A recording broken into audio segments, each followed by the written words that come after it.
4장 말씀을 듣겠습니다.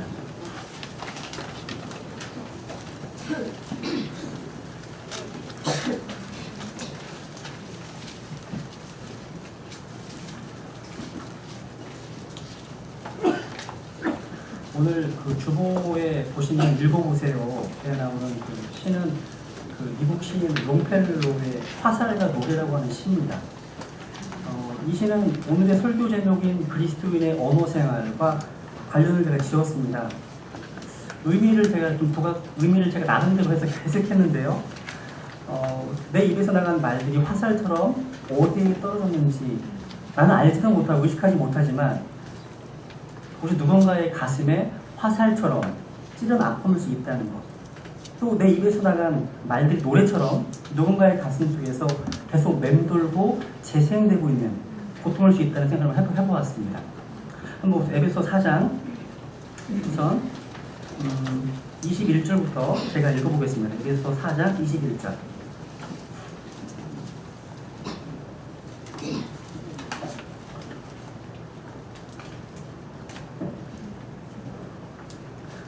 진리가 예수님 안에 있는 것 같이 너희가 그분의 말씀을 듣고 그분에게서 가르침을 받았을진데 이전 행실에 관하여는 너희가 속이는 것으로 가득한 욕심들에 따라 부패한 옛사람을 벗어버릴 것을 가르침을 받았으니 너희의 생각의 영 속에서 새롭게 되라. 또 너희가 하나님을 따라 의와 참된 거룩함으로 창조된 새 사람을 입을 것을 가르침을 받았으니 25절 같이 읽겠습니다. 시작. 그런즉 거짓말을 버리고 각 사람이 자기 이웃과 더불어 진리를 말하라. 우리는 서로 지체니라.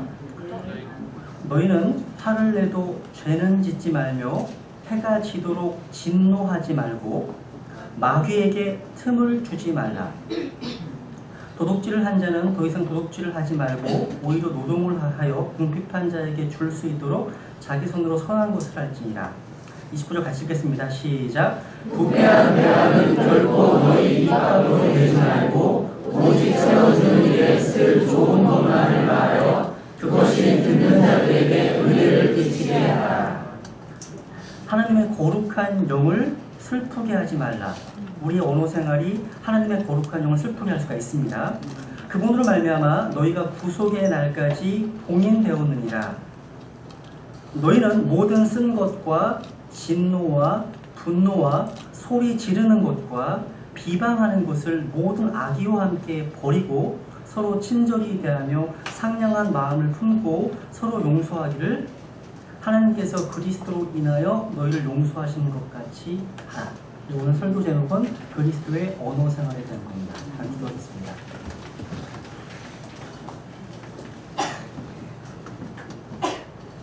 거룩하신 하나님, 하나님께서 행하신 놀라운 십자가 사역을 인하여 주님께 영광과 존귀와 찬양을 들려드립니다. 이 시간 주님께서 구속하신 하나님의 백성들을 세상과 구분지어서 거룩한 회중으로 불러 모아주시고 하나님께 집중할 수 있게 하시니 감사드립니다. 이 시간 저희들 마음을 오르지하여 하나님께서 자신의 모든 이름보다 더 높으신 그 위대한 말씀을 듣기 원합니다. 주님, 심히 부족하고 아둔한 자가 하나님의 놀라운 말씀을 증언할 터인데 성령님께서 저를 온전히 붙잡아 주셔서 기록된 말씀을 통해서 하나님의 뜻을 헤아리게 도와주시고 또 하나님의 말씀에 순종할 수 있는 힘을 주시기를 간절히 간구드립니다. 이 시간을 통해서 하나님께서 오직 영광을 주시고 주님의 진리가 드높여지는 복된 시간 될 수 있도록 존귀하신 주의 승리의 이름으로 간절히 기도드렸습니다. 아멘. 에베소서는 아시다시피 두 파트로 나뉘어집니다. 1장부터 3장까지 전반부는요, 한마디로 말하면 하나님이 어떤 분이신지, 하나님이 우리를 위해서 어떤 일을 행하셨는가를 다루고 있습니다. 하나님의 크신 은혜와 긍휼을 말미암아 범법과 죄들 가운데 죽어있던 자들, 하나님도 없었고 소망도 없었던 이뤄진 죄인들이 예수 그리스도의 십자가 사역을 말미암아 구원받게 되었다는 놀라운 교리를 설명하고 있습니다. 그런데 4장부터 마지막 장까지 후반부는요, 그 놀라운 교리를 바탕으로 해서 그 그 교리들을 우리 삶 속에서 어떻게 적용할 것인가라고 하는 우리의 거룩한 삶 또는 도덕적인 삶 또는 윤리적인 삶을 묘사하고 있습니다. 이것은 교리와 실행이 별개의 것이 아닌 상호 밀접한 연관이 있음을 교훈해 주는 것입니다. 여러분, 제가 어떤 행동을 합니다. 어떤 행동을 한다는 것은 내가 무엇을 믿고 있는 것과 밀접한 연관이 있습니다. 그것을 원리라고 하든 그것을 어떤 교리라고 하든 내용이 있습니다. 최근에 미국에서 가장 큰 주일학교를 운영하고 있는 시카고 인디애나주의 한 독립침례교회의 목회자가 17세 소녀와 부적절한 관계를 맺음으로 인해서 미국 주요 신문에 지금까지도 계속 신문과 언론에 보도가 되고 있습니다. 심지어 FBI가 출동을 했더라고요. 왜냐하면 그 목회자가 이 17세 소년과 더불어 인디애나주를 넘어섰는지를 지금 확인하기 위해서 넘어서서 일리노이스로 갔으면 17세 소녀와의 부적절한 관계가 합법이랍니다. 그 옆에 주는 17세부터는 합법이래요. 그게 가능하대요. 그래서 이거를 조사하기 위해서 FBI까지 출동했다는 얘기를 들었습니다. 그런데 이 문제에 대해서 박 브레이라고 하는 설교자가요 쓴 아티클에 보니까 그렇게 된 근본적인 이유를 그 목회자가 이미 11년 전부터 킹제임스 성경에 대한 믿음을 버렸기 때문이라고 말합니다. 그러면서 그 교회가 이미 그 믿음에서 떠났는데 목회자 한 명 쫓아낸다고 해서 그게 무슨 소용이 있느냐고 지적하고 있는 것입니다. 그렇습니다. 우리의 삶은 우리가 믿는 바 교리와 무관하지 않습니다. 왜 오늘날 기독교가 개독교라고 욕을 먹습니까? 왜 오늘날의 기독교가 비성경적인 이상한 실행들을 많이 하고 있을까요? 그 이유는 그들이 건전한 성경적 교리를 모르기 때문입니다. 무언가 어떤 행동이 나오기 이전에 그렇게 하게 만든 원리, 뿌리가 있다는 것입니다. 오늘 본문 말씀은 에베소서 전반부에 나타난 교리의 근거에서 그리스도인이 어떠한 삶을 살아야 하는가를 보여주고 있는데 이 문맥을 보시면 우리가 구원받았다면 부패한 옛사람의 행위를 벗어버리고 이제 새 사람을 입어야 되는데 그 새 사람에게 나타나야 될 가장 중요한 특징 중에 하나가 바로 언어 생활의 변화여야 함을 가르치고 있습니다. 우리 입에서 나가는 말부터 먼저 변화가 있어야 한다는 것입니다. 제가 계속 읽어보니까요, 사도 바울은 말과 관련해서 상당히 많은 말을 하고 있더라고요. 25절에서도 그런즉 거짓말을 버리고 각 사람이 자기 이웃과 더불어 진리를 말하라. 우리는 서로 지체입니다. 29절에 보시면 부패한 대안은 결코 너희 입 밖으로 내지 말고 오직 세워주는 일에 쓸 좋은 것만을 말하여 그것이 듣는 자들에게 은혜를 끼치게 하라. 31절에 보시면 너희는 모든 쓴 것과 진노와 분노와 소리 지르는 것과 비방하는 것, evil speaking, 악하게 말하는 거죠. 모든 악의와 함께 버리고 에베소 5장 3절에 보시면 오직 음행과 모든 부정한 것과 혹은 탐욕은 너희 가운데서 한 번이라도 그 이름조차 부르지 말라. 그것이 성도에게 합당하니라. 성경에서도 특히 잠언 같은 곳에 보시면 말과 연관된 말씀들이 무척 많이 나오고 있음을 보게 됩니다. 이것은 하나님께서 우리의 언어 생활에 많은 관심을 갖고 계심을 깨닫게 됩니다. 그렇다면 그리스도인의 올바른 언어 생활을 위해서 필요한 게 무엇일까? 한번 본문을 통해서 정리해 봤는데요. 첫 번째, 분노를 관리할 수 있는 감정 통제가 필요합니다. 올바른 언어 생활을 위해서는요, 감정 통제가 반드시 필요하기 때문에요, 본문에서 같이 언급하고 있습니다. 31절에서도 진노와 분노와 소리 지르는 것과 비난하는 것을 버리라고 말씀하시죠. 26절에 너희는 화를 내도 죄는 짓지 말며 해가 지도록 진노하지 말고. 여기 보면 anger, 화가 먼저 나오고요. 그 다음에 진노가 그 다음에 나오죠. 앞에 나오는 화는 자연스럽게 나오는 감정입니다. 속에서 나오는 자연스럽게 화나는 상태예요. 뒤에 나오는 진노는요, 이렇게 자연스럽게 발생되는 화를 계속 방치하게 되면 나오는 파괴적인 증오심, 복수심, 원한, 이런 것들이라고 할 수 있습니다. 오늘 마음에 화가 생기시면요, 그날 바로 풀어버리셔야 됩니다. 이건 부부관계도 마찬가지입니다. 그렇게 사랑해서 죽고 못 살아서 결혼했는데 왜 많은 부부들이 왼수처럼 지낼까요? 이 간단한 원리를 어겨서 그런 것입니다. 어떤 목사님께서요, 설교 중에 너무나 아름다운 부부관계를 유지하고 계시는 노부부의 비결을 소개하셨습니다. 한평생 같이 해로하시면서 너무나 사랑하는 관계, 너무나 아름다운 관계를 유지할 수 있는 비결이 무엇인지 봤더니 그 가정도요, 똑같이 싸웁니다. 다툽니다. 다툼 없는 가정이 어디 있겠습니까? 그죠? 그리고 화는 하나님 주시는 감정이니까 화날 수 있습니다. 다툴 수 있습니다. 그런데 이 가정의 특징은 무슨 일로 말다툼하고 화를 내고 그래서 싸워서 말도 안 합니다. 그러고 있다가요, 남편이 이렇게 말합니다. 여보, 해가 지네. 그러면 그 아내가 알았어요 하면서 우리 화해를 하더라는 겁니다. 이 노부부는요, 하나님의 말씀을 믿는 분들이기 때문에 이 에베소 4장 26절 말씀에 순종했던 것입니다. 여러분, 부부가 같이 앉아 계시면 서로 마주 보세요. 설교는 적용을 해야 돼요. 적용 설교는 무의미한 거 아십니까? 형님들만 따라해보세요. 따라해보세요. 여보, 해가 지네. 자매님들, 알았어요. 형님들이 왜 안 하시죠? 오늘 마음에 분노가 생기고 화가 생기면 그날 바로 풀어야 한다는 것입니다. 이것이 바로 하나님의 명령입니다. 어떤 분들은요, 화를 낸다는 것, 화를 내지 않는 것이 아주 귀한 어떤 영성의 표시라고 그렇게 얘기하는 분들도 들었습니다. 근데 여러분, 거짓 교리가 교회 안에 들어오거나 믿음이 약한 어떤 어린 성도를 거짓 교사들이 미혹하고 있을 때 우리에게는 의문이 있게 됩니다. 어떤 사람이 하나님의 이름을 모독하는데도 분노하지 않는다? 이 정상이 아닙니다. 또 성경을 가르친다고 하면서 성경의 말씀을 유린합니다. 멸시하는 태도를 가진 사람을 대할 때 저는 분이 납니다. 어떤 때는 마땅히 화를 내야 할 때가 있습니다. 그럴 때도 분이 없다면 그 사람은 아마 타협을 했거나 죄에 굴복해서 둘 중에 하나입니다. 우리 주님도요, 복음서에 보시면 여러 경우에 분노를 바라셨습니다. 그래서 화를 내는 것 자체가 죄는 아닙니다. 그렇다고 화를 무제한 내서도 안 됩니다. 왜냐하면 화를 내도 그 다음 뭐라고 나오고 있습니까?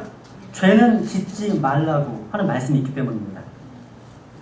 그래서 혹 우리가 의로운 분노, 거룩한 분노라 할지라도요, 그 안에 위험성이 내포되어 있음을 인식해야 됩니다.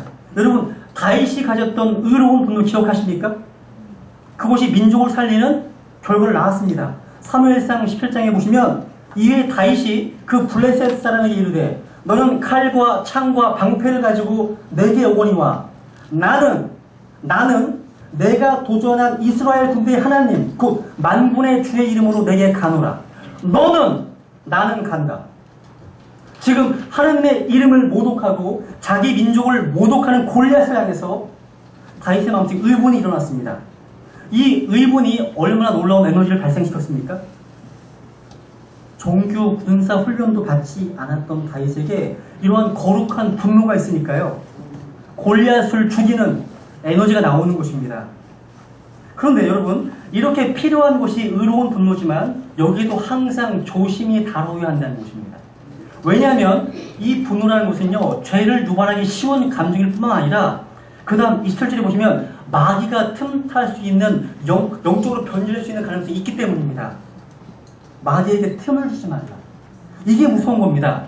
나는 선한 의도로 또 거룩한 의도로 시작했지만 그 선한 의도까지도 마귀는 틈만 노리고 그것을 악한 것으로 활용한다는 것입니다.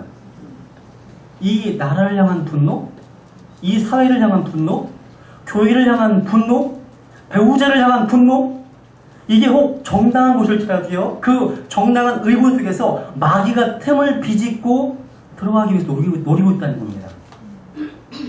그렇게 해요, 올바른 언어 생활을 위해서는 우리 자신의 감정을 잘 통제하고요, 다스릴 수 있어야 됩니다. 야고보서 1장에 보시면, 그러므로 내 사랑하는 형제들아, 사람마다 듣기는 빨리하고 말하기는 더디하며, 그 다음 진노하는 것도 더디하라. 더디하라. 성경은 감정을 통제하라는 것입니다. 분노할 수밖에 없는 상황에서도요, 감정을 통제해서 진노하기를 더디하라는 것이에요. 인간의 감정을 흔히 불에다 비유합니다. 여러분, 불은 두 종류예요. 하나는 컨트롤드 파이어입니다.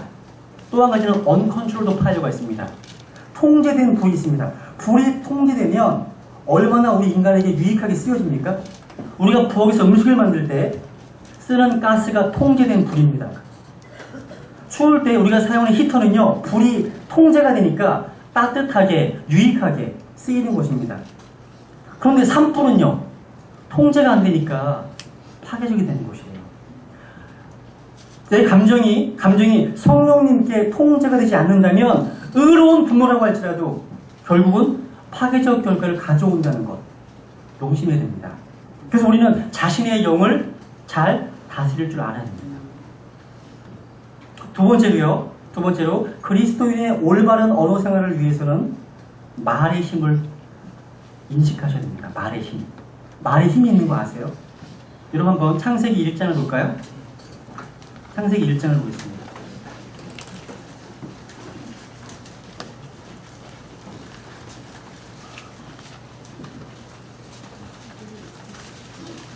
하나님께서 세상을 무엇으로 창조하셨습니까? 창세기 1장에 보시면, 거기 보면 반복되어 나오는 단어들이 여러 개 나옵니다. 그 중 하나가 하나님께서 이르시되라고 하는 표현입니다. 3절 하나님께서 이르시되, 6절 하나님께서 이르시되, 9절 하나님께서 이르시되, 14절 하나님께서 이르시되, 계속해서 반복해서 하나님께서 이르시되는 말이 나와요. 이게 세보니까요 10번 나옵니다. 이것을 그 A.W. 핑크는 창조의 10계명이라고 부릅니다. 하나님께서 이르시되. 그런데 여러분, 하나님께서 말씀하시니까 어떻게 됩니까? 빛이 있으라 하니까 빛이 있었습니다.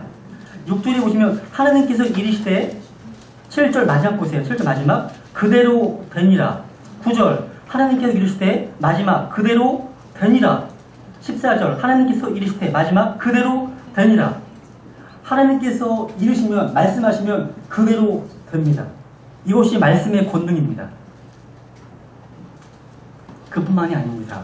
우리 인간의 말도 힘이 있는 거 아십니까? 그런데 사람이요, 죄 가운데 타락하게 되면서 우리의 말도 함께 타락했습니다.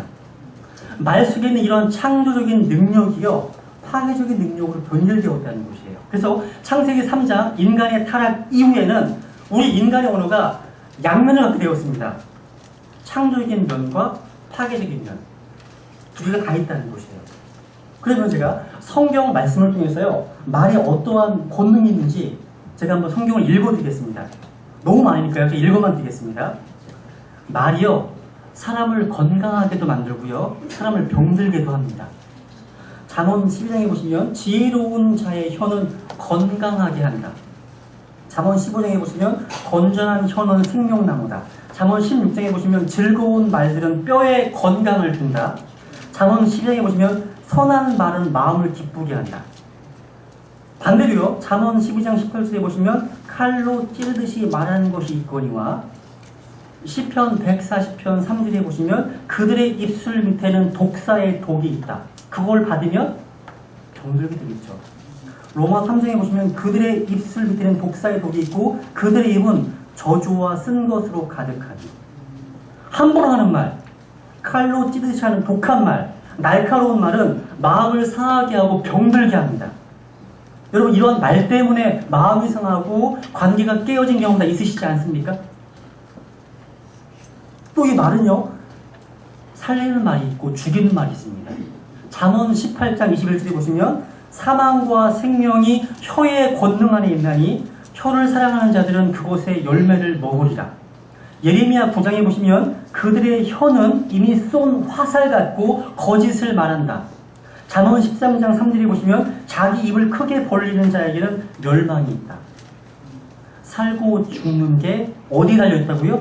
혀의 권능에 달려있다. 말은 사람을 살리기도 하고 사람을 죽이기도 하는 힘이 있습니다. 그 말 속에 능력이 있습니다.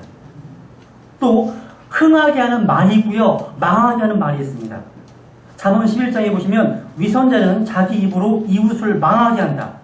잠언 10장에 보시면 어리석은 자의 입은 멸망에 가깝다. 잠언 18장에 보시면 어리석은 자의 입은 그의 멸망이 된다. 잠언 19장에 보시면 거짓말하는 자는 망한다. 잠언 11장 11절에 보시면 도시는 사악한 자의 입으로 무너진다. 너무나 많아서 이거 헤아릴 수가 없습니다. 이렇게 많은 힘이 있습니다. 소에게 물리는 재갈이 있죠. 배를 운전하는 키가 있죠. 자동차에 핸들이 있죠. 비행기의 조종관이 있죠.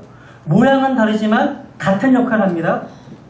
우리 사람의 몸에서 재갈, 키, 핸들, 조종관 같은 역할을 하는 것이 바로 우리의 혀고 말입니다. 말이에요. 말하는 대로 인생 돌아갑니다. 사람은요, 자신이 던지는 말을 따라가게 되어 있습니다.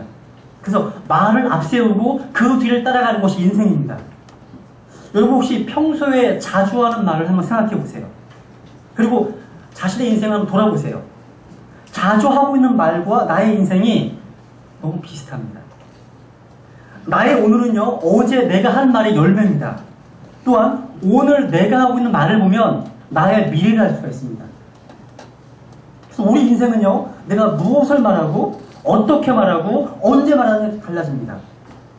여러분 사랑하는 것도 말로 표현하는 거죠.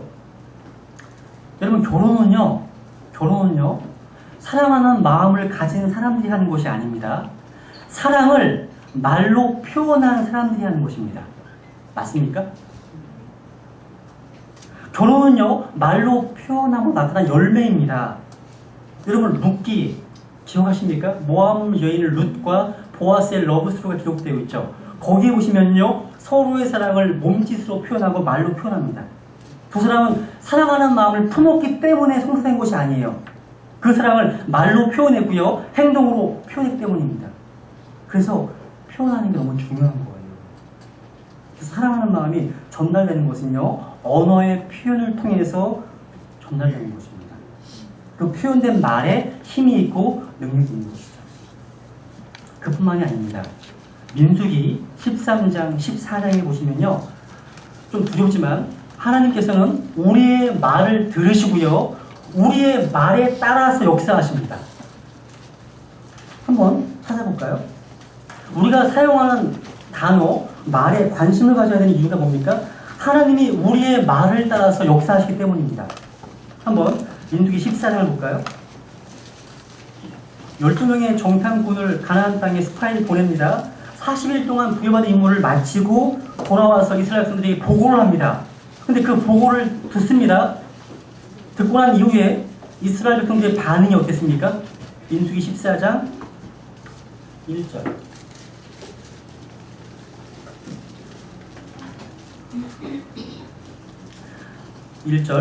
이에 온 회중이 목소리를 높여 부르짖으며 백성이 그 밤에 울었더라.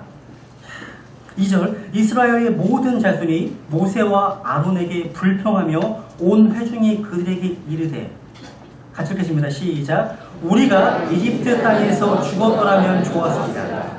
우리가 이 광야에서 죽었더라면 좋았으리라. 이게 이스라엘 백성들이 한 말입니다. 이들은요 이집트의 노예 생활에서 해방되어서 이제 적과 꿀이 흐르는 가나안 땅에서의 어떤 새로운 삶에 대한 기대를 부풀어 있던 사람들입니다. 그런데 가나안 땅에 있는 거인 족속, 가나안 족속이 자리를 잡고 있어서 들어갈 수 없다는 10명의 정탐꾼의 말을 들은 것이죠. 그런데 여기 2절에서 이들이 진짜 죽고 싶었을까요? 여러분? 사람 속이 알 수 없죠. 근데 아마 이때 이들의 마음속에 살고 싶은 생각으로 가득했을 것입니다. 그렇죠? 어떻게든 살아야 된다고 하는 생에 대한 강한 애착이 있었을 거라는 거죠. 그런데 놀랍게도 그들의 입에서 어떤 말이 나왔습니까? 아이고 죽었으면 좋겠다고. 우리도 이럴 때가 있지 않으십니까? 어떤 분들은 사람이 좀 흥분하면 내 마음과 다른 말 할 때 있잖아요. 혹 흥분하지 않는다 하더라도 종종 마음과 다른 말 할 때가 있어요. 안 그러십니까? 그런데 이 정탐꾼들과 이스라엘의 말을 들으신 하나님이 나타나서 이렇게 말씀하십니다. 하나 넘겨보세요. 28절 보세요. 한 몇 줄을 쳐보세요. 저는 이 말씀 참 두렵습니다. 28절. 우선 26절부터 읽겠습니다. 주께서 모세와 아론에게 말씀하여 이르시되 내가 불평하는 이 악한 회중을 내가 어느 때까지 참으랴. 이스라엘 자손이 내게 불평하는 것 즉 그들이 불평하는 말을 내가 들어노라. 28절 다시 읽죠. 시작. 그들에게 이르되 주가 말하노라. 진실로 내가 살아있음을 두고 맹세하거니와 너희가 내 귀에 말한 대로 내가 너희에게 행하리니. 너희가 내 귀에 말한 대로 내가 너희에게 행하겠다. 여러분, 말이 왜 힘이 있는지 아십니까? 그 말을 들으시고 이루시는 하나님이 계시기 때문입니다. 오늘도 하나님은요, 우리가 하는 말을 들으십니다. 그리고 그 말이 하나님의 귀에 들린 대로 우리에게 행하실 수 있으십니다. 이것이 우리에게 기쁜 소식입니까? 아니면 두려운 소식입니까? 여러분, 말라기 3장에 보시면요, 우리가 서로 말을 주고받잖아요. 서로 교제하시잖아요. 서로 교제할 때 주고받은 말들을 하나님께서 들으십니다. 그걸 기록하십니다. 말라기 3장 16절에 보시면 그때 주를 두려워한 자들이 서로 자주 말하매 주께서 귀를 기울여 그것을 들으시고. 내가 다른 사람에게 한 말을요, 하나님은 들으십니다. 민수기 14장 21 읽어봤죠? 이스라엘 백성들은 모세를 향해서 원망했습니다. 모세한테 말했습니다. 사람에게 한 말이에요. 그런데 하나님은 내가 들었다고 말씀하십니다. 내가 들었다고. 사람을 향해 한 말인데 그것을 하나님이 들으셨습니다. 그리고 그 말에 하나님이 대답하셨습니다. 내가 누군가를 향해 하는 말, 그게 비방이든 중상이든 험담이든 파괴적인 말이든 하나님도 들으십니다. 그 시편 139편에 보시면 오 주여 내 혀의 말 중에 주께서 알지 못하는 것이 단 하나도 없나이다. 다 들으십니다. 또 여기 계신 분들은 자신의 말이요, 하나님의 귀에 들린 대로 하나님이 나 자신에게 행하신다는 이 사실 두렵지 않으십니까? 우리 입에서 나가는 말은요, 이렇게 파괴시키는 능력이 있기 때문에요, 항상 입술을 조심하고 말을 조심해야 하는 것입니다. 오늘 본문 29절에서 바울은 우리 그리스도인들이요, 지금까지 너무 익숙하게 사용한 언어 습관함 점검해봐라, 교정해봐라, 돌아봐야 한다고 말씀하고 있는데, 이 29절 말씀을 가만히 보면 말과 관련해서 두 가지 고민하고 있습니다. 다시 보겠습니다. 4장 29절. 이래서 4장 29절을 다시 읽어보겠습니다.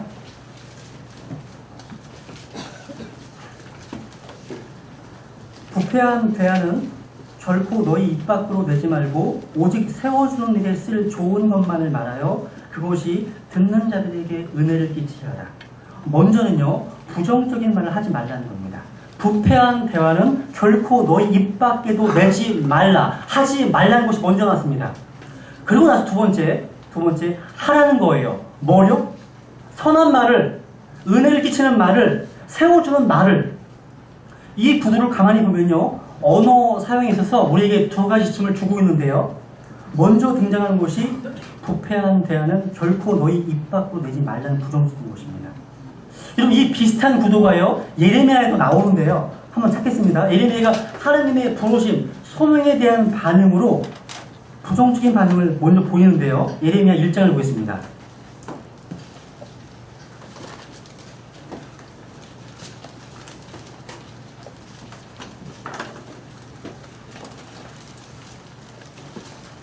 예레미야 1장 7절. 예레미야 1장 7절만 읽겠습니다. 예레미야 1장 7절 같이 읽겠습니다. 시작. 그러나 주께서 내게 이르시되 나는 아인이라 하지 말고 내가 너를 보내어 말하게 할 모든 자에게 너는 가며 내가 네게 무엇을 명령하든지 너는 말할지니라. 여기 보세요. 똑같습니다. 먼저 하지 말라, say not. 먼저 말하지 말라. 이게 먼저 나옵니다. 말하지 말고, 그리고 나서 말할지니라. 지금 뭘 말하지 말라는 거예요? 네 꼴을 보고, 네 상황을 보고 나는 안 됩니다, 나는 못합니다. 나는 그런 일에 쓰임받을 수 없습니다. 나는 자격 없습니다. 이런 부정적인 인식에서 나오는 말을 하지 말고 그 다음에 내가 너에게 뭘 명령하든지 거기에 순종하는 말을 하라는 것입니다. 왜 말하지 말고 먼저 등장할까요?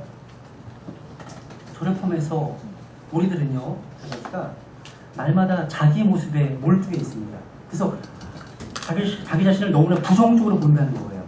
자기 주변 관계를 부정적으로 봅니다. 나는 안 됩니다. 나는 못합니다. 자동적으로 우리 안에 오래 습득되어 있던 이런 부정적인 언어, 이것을 치료하지 않고는 하나님의 소명을 따라 살 수 없다는 것입니다. 그래서 먼저 나온 것이 말하지 말라는 것입니다. 입을 닫으라는 것입니다. 여러분의 언어를 한번 점검해 보시기 바랍니다. 여러분, 3가지 황금문이라고 하는 책이 있습니다. 그 책에서 데이 셰퍼드라는 저자는요, 언어 생활에 있어서 말하기 전에 언제나 3가지 황금문을 지나게 하라고 이야기합니다. 지나야 하는 황금문 첫 번째 문, 그것이 참말인가? 두 번째 문, 그것이 정말 필요한 말인가? 세 번째 문입니다. 그 말이 친절한 말인가? 한번 따라해 보겠습니다. 그것이 참말인가? 그것이 참말인가? 그것이 필요한 말인가? 그것이 친절한 말인가? 우리가 말을 내뱉기 전에요, 이 3가지 관문을 한번 생각해 보세요. 참말이고 필요한 말인데요, 그것이 친절이라고 하는 그릇에 담겨 나오지 않는다? 그러면요, 그것이 참말이었고 진리였고 바른 말이었음에도 불구하고요, 그것이 상대방을 고치기는커녕 부부싸움을 유발하고요, 상대방에게 노를 격발시키는 그 결과가 일어난다는 것입니다. 제가 며칠 전에 저희 그 둘째 아이 상윤이하고 좀 논쟁이 있었습니다. 상윤이는 아주 좀 실용적인 아이예요. 자기에게 이득이 되면 해요. 이득이 안 되면 안 해. 되게 좀 논리적인 거 좋아하고요, 이성적인 아이입니다. 며칠 전에 이 아이가 학교 끝나고요, 대현이를 어린이집에 데려다 주고 대현은 문제와 더불어서 저에게 너무나 신경질적으로 반응을 하고 불순한 태도를 막 보인 적이 있었습니다. 저는 그날 병원 신방이 있었고요, 또 엄마는 회사에 있죠. 기현이 학교에서 실시하는 건강검진자 병원에 가야 되는 상황이었습니다. 상인이밖에 없어서 상인이 보고, 야, 대현이 어린이집 끝나고 너가 데려와라. 그랬더니 자기는 뮤지컬이 있다고, 늦게 끝난다고, 너무 늦게 가게 되면 대현이가 계속 뭐 울면서 울기 때문에 사람들 다 쳐다본다는 거예요. 창피해서 못 간다는 거예요. 상현이의 말이 맞습니다. 맞는 면이 있는데요, 그 상현이의 그 불순한 태도 때문에 제 감정이 상하니까 상현이의 말을 들어주지 않았습니다. 그때 제가 이렇게 얘기했어요. 좀 시간이 지나서, 상현아, 너는 아주 논리적이고 말도 참 잘해. 이성적이지? 하지만 이런 얘기 아니? 논리로 이겼는데 실제로 질 수 있다는 걸 아니? 사람은 감정의 동물이야. 머리로는 수긍하지만 가슴이 따라가지 않으면 움직이지 않는단다. 너는 아빠의 감정을 상하게 했어. 앞으로 너의 말을 예의 바르고 부드럽게 표현해야 너가 원하는 것을 얻을 수 있단다. 만약에 네가 너의 말을 이런 식으로 하지 않으면 너는 쪽박 찰 것이다. 우스갯소리 마지막 그렇게 했어요. 근데 만약에 너가 너 하는 말을 부드럽게 온화하게 예의 바르게 하면 넌 대박 날 것이다. 이렇게 얘기했어요. 우리는 진리를 말해야 됩니다. 어떻게 해요? 사랑하면서. 우리가 무엇을 말하는 것도 되게 중요합니다. 더 중요한 것이 있어요. 우리 한국 사람들에게. 그 말을 어떻게 하는 게 더 중요해요. 말은 하는데 듣기가 싫어. 이런 경우 없으세요 혹시? 그래서 대화에 있어서요, 옳은 말을 해도요, 친절하게 하지 않으면 억세트가 안 돼요. 그래서 예의 바르고 공손하고 친절한 태도가 정말 중요하다는 거예요. 머리한 사람들처럼 기분 내키는 대로 말하고 생각나는 대로 말하고 그러면 안 됩니다. 그런 부분에서 뭔지 하지 말아야 한다는 것이에요. 그게 잘 안 되니까 우리는 기도해야 돼요. 주여, 내 입 앞에 파수꾼을 세워주소서. 다윗의 기도였습니다. 여러분, 우리가 소극적으로요, 우리 내면의 부정적인 것들을 쏟아내지 않고 파괴적인 언어를 사용하지 않는 것도 중요하지만 29절에서 더 중요한 것은 더 적극적으로 선한 말을 해서 주변 사람들에게 은혜를 끼쳐야 한다는 것입니다. 그 여기서 말하는 선한 말은 뭐냐? 그것은 바로 그리스도의 몸된 교회를 세워주는 말입니다. 여러분, 지역교회는 구원은 받았지만 죄성을 가진 사람들이 모여있는 곳입니다. 거기에 왜 문제가 없겠습니까? 아까 세계 황금문이라는 책의 저자가 말했던 것처럼 생각나는 대로 함부로 말한다면 교회가 어떻게 세워질 수 있을까요? 모임이 왜 이 모양이야? 리더는 왜 저래? 이렇게 말해버리면 그것이 교회를 세우는데 필요한 말일까요? 말을 하기 전에 이것이 참말인지, 이게 필요한 말인지, 필요한 말이라고 하더라도 이것이 친절한 말인지 한번 점검해 보셔야 됩니다. 제가요, 어느 기독교 가정사역기관에서 설문조사한 것을 한번 봤는데요, 참 의미가 있습니다. 자녀들이요, 가장 부모에게 상처받는 말이 뭐냐?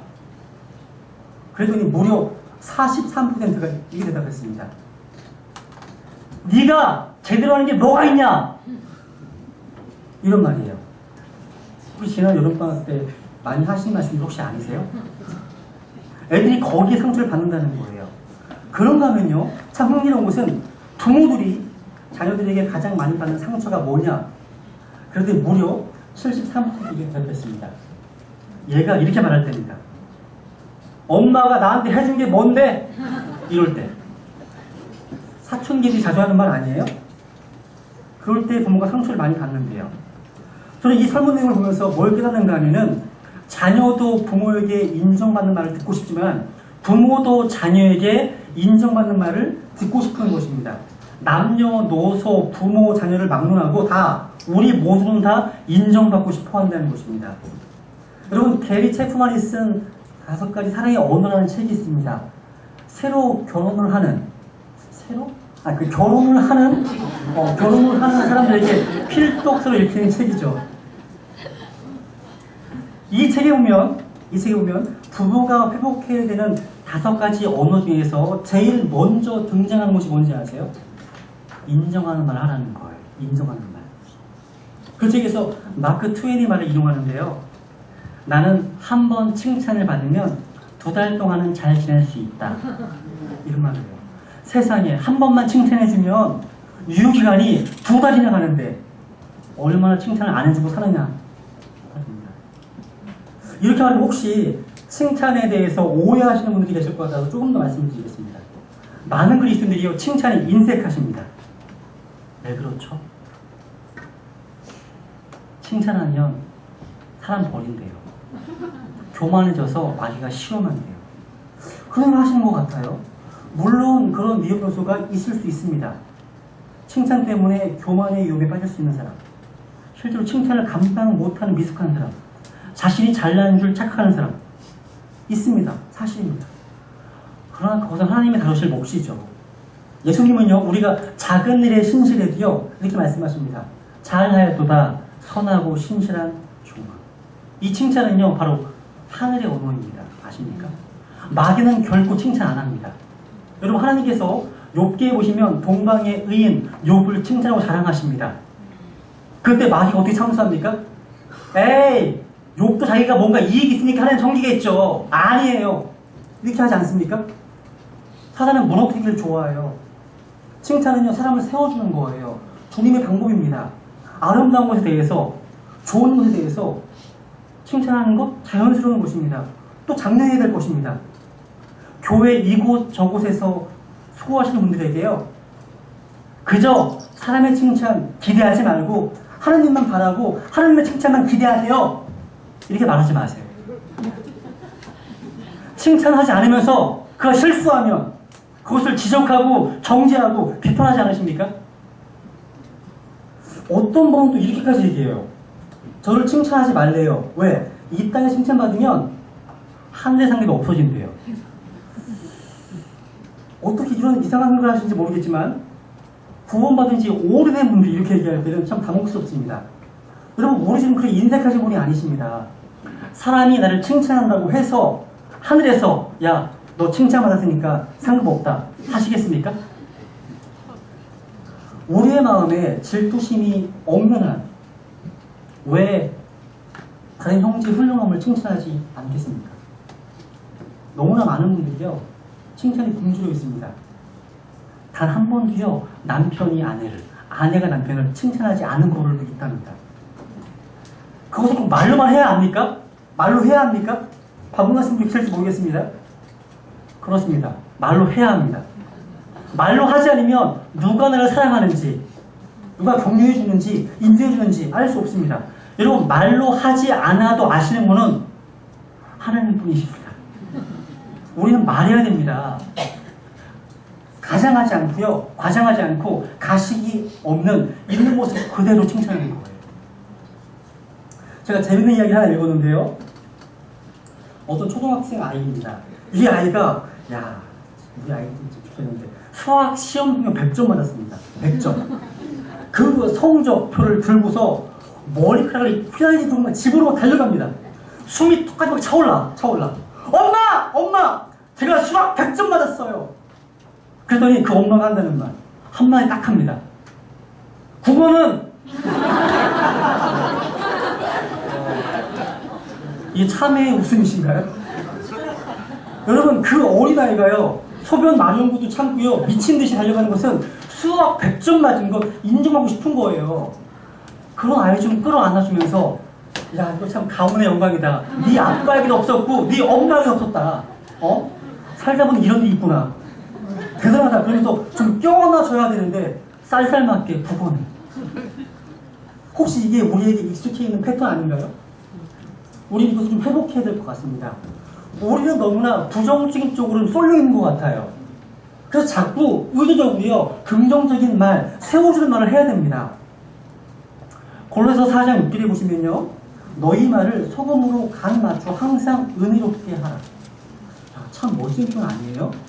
여러분의 말을 참 맛깔스럽게 표현하라는 것 아니겠습니까? 상대방이 좀 목말라 하는 말을 해주면 그게 좀 매력적인 말 아니에요? 혹시 하루 종일 그런 분 계세요? 하루 종일 수고하고 들어온 남편에게 아내가 정말 당신의 애씀으로 우리가 이런 혜택을 누리고 있어요. 이때 남편도 하루 종일 애쓴 아내에게 나는 바깥에서 애쓰지만 당신도 참 애쓴다. 나는 표가 나기 이르지만 당신은 아무 표가 나지 않잖아. 참 표정을 보니까 참 정말 놀고 있는 표정이십니다. 표현해야 됩니다. 사랑은 표현해야만 작동되는 게 사랑이에요. 적극적으로요, 선한 말을 해서 그를 세워주고 용기를 주는 그런 언어를 사용하셔야 됩니다. 칭찬 관련해서요, 잠언에 많은 말씀이 있어요. 다 찾아보시면 좋겠지만 제가 한 말씀만 찾아보겠습니다. 잠언 27장 21절 말씀입니다. 잠언 27장입니다.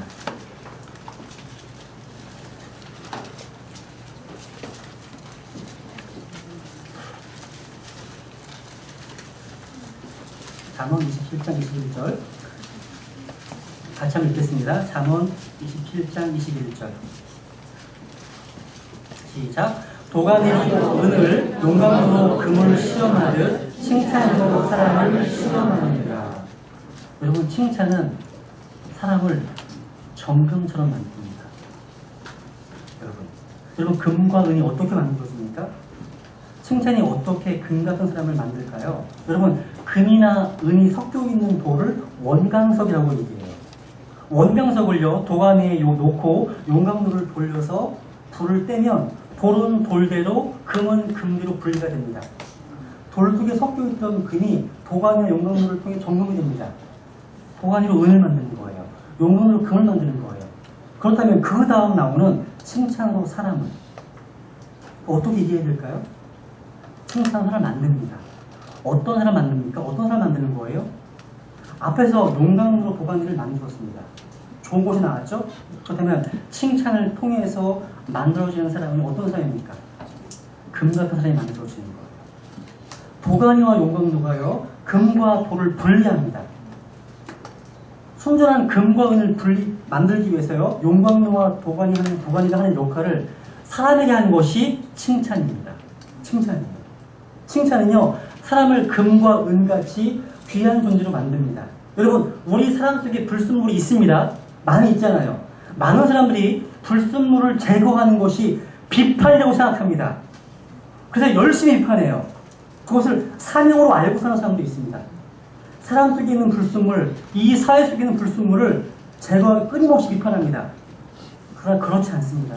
비판을 받으면요, 사람이 움츠러들고요, 사람이 방어적이 돼요. 오히려 변화하지 않습니다. 하지만요, 칭찬은 사람에게서 불순물을 분리해냅니다. 사람은 원광수가 같습니다. 금이 섞인 돌 말입니다. 칭찬을 통해서 사람 안에서 돌과 금이 분리되는 거예요. 원광수에서 돌을 분리되는 것처럼 금만 남잖아요.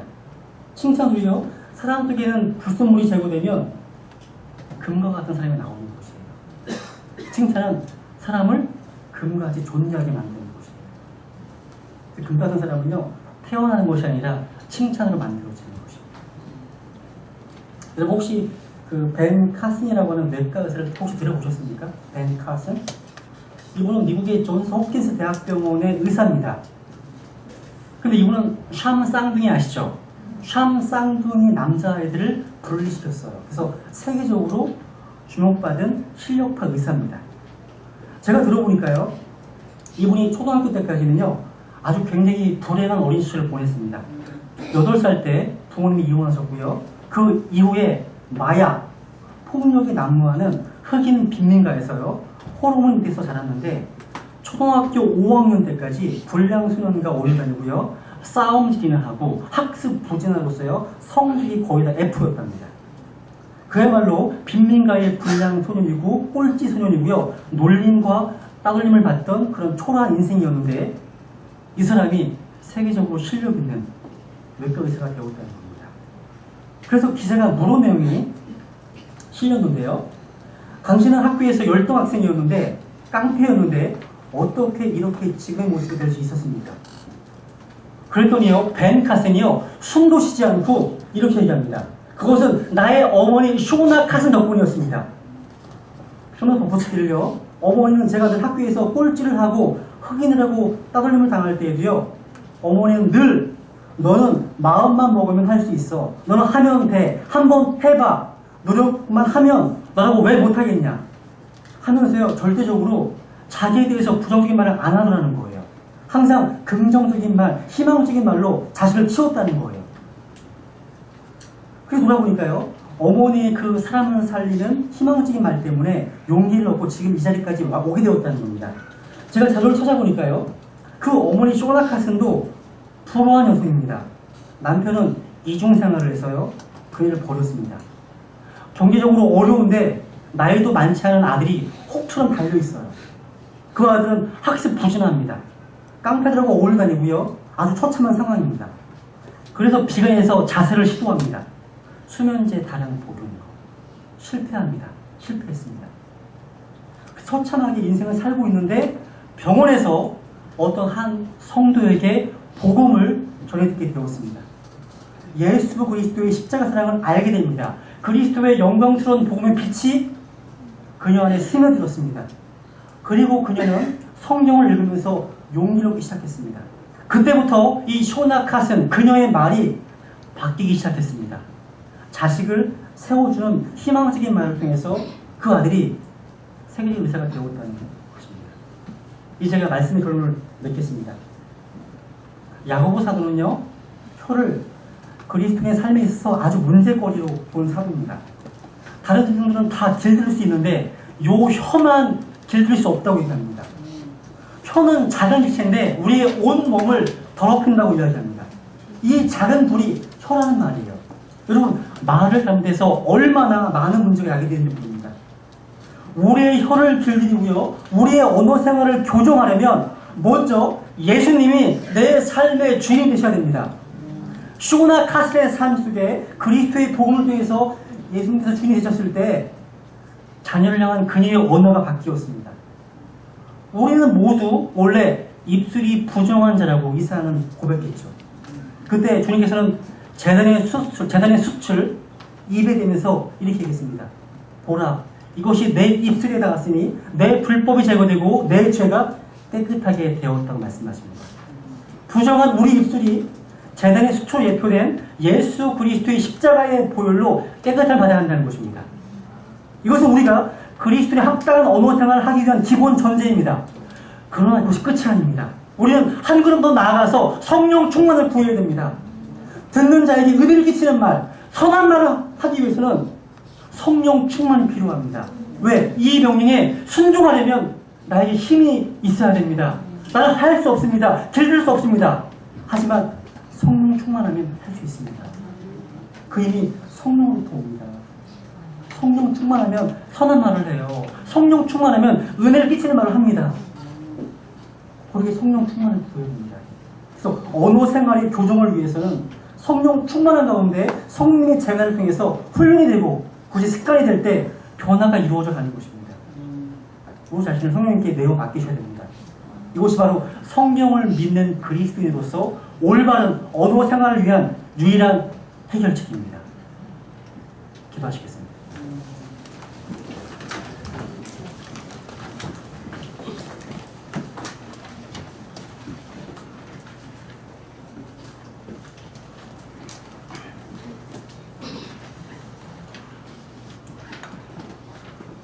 혹시 이 자리에 우리 죄로 인해서 십자가에 못 박히시고 사흘 만에 부활하신 예수 그리스도, 그분을 자신의 입술로 구주와 주님으로 시인한 적이 없는 혼이 안 계십니까? 예수 그리스도의 십자가의 보혈로 자신의 부정한 입술로 지은 많은 죄악들을 씻지 않은 이러진 혼이 안 계십니까? 성경은 사람이 마음으로 믿어 의에 이르고 입으로 시인하여 구원에 이른다고 말씀하셨습니다. 이 말이 영원한 운명을 결정합니다. 여러분이 예수 그리스도를 믿겠다고 결단한 그 입술의 고백이 바로 자신의 영혼을 결정해 줍니다. 아직 그 결정을 하지 않으신 분이 계시다면 지금 자신을 구원할 수 있는 주 예수님께 이렇게 고백하지 않으시겠습니까? 주 예수님, 죄인인 저를 구원하여 주옵소서. 주 예수님, 저의 구원자가 되어 주옵소서. 이렇게 말입니다. 또 이 자리에 예수 그리스도를 자신의 구주로 믿어 구원은 받았지만 자신의 분노와 화를 다스리지 못해서 또는 자신의 미숙한 말 때문에 다른 지체들에게 또 우리 이웃들에게 상처를 주고 아픔을 주는 건 없습니까? 또 그 상처와 아픔을 치유하지 못한 채 이 자리에 앉아 계시는 분이 안 계십니까? 롱펠로우 시처럼 내가 의식하지 못하지만 내가 쏜 화살이 누군가의 가슴에 박혀있고 내가 부른 노래가 누군가의 마음에서 계속 되살리고 있을 수 있습니다. 하나님, 저희 부주어한 말과 정순한 언행 때문에 누군가 인생길에 걸림돌을 놓았음을 하나님께 고백합니다. 용서해 주시옵소서. 하나님은 우리가 하는 말, 우리가 서로 주고받는 말을 다 듣고 계십니다. 성경은 우리가 하는 말에 따라 하나님께서 행하실 수 있다고 말씀하고 있습니다. 이 시간 우리의 주인 되시는 예수 그리스도께 우리의 입 앞에 파수꾼을 세워달라고 기도하지 않으시겠습니까? 하나님, 제 입술에 재단의 수출 되어주셔서 정결케 되기 소원합니다.